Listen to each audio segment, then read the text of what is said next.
By the way, Selangor umumkan ditajuk oleh Adidas untuk musim baru 2026.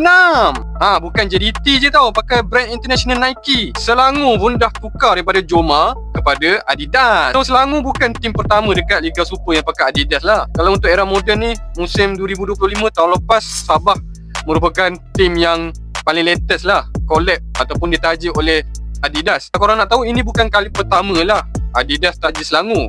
Masa tahun 2008, 2000 lebih dulu-dulu, Adidas ada tajuk Selangor. Ini jersey diorang. Adakah design jersey 2026 season baru ni akan pakai design macam ni juga? Kalau dia pakai design macam ni memang nice lah untuk tahun pertama. Sebab biasanya untuk tahun pertama ni Adidas dia akan bagi template dululah. Template macam baju takraw Malaysia ni. Ni template tiru 2026 punya lah. Dan memang tak pelik lah kenapa Adidas ke Nike ke Puma, kalau untuk tahun pertama memang diorang akan bagi template. Sebab proses nak siapkan jersey tu lagi cepat lah berbanding buat design baru, pakai template baru. Sebab kalau pakai template baru ni biasa ambil setahun 2 tahun lah nak proses nak design baju tu. Kalau untuk baju yang pakai template macam ni senang je.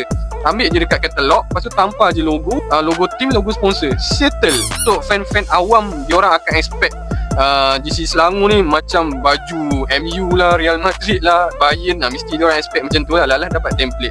Tapi tak apalah, untuk Adidas ni template diorang pun lawa juga ni kan. Macam ni, template tiru pun lawa juga. Dan untuk baju training Selangor FC yang baru, Adidas pun bagi para ni memang nice lah, walaupun dia pakai template. Okay, template tak template, janji pakai brand Adidas. Bukan senang tau tim Liga Super nak pakai Adidas. Okay guys, apa pendapat korang tentang Selangor FC ditajuk oleh Adidas ni? Alright tak alright? Boleh komen dekat bawah.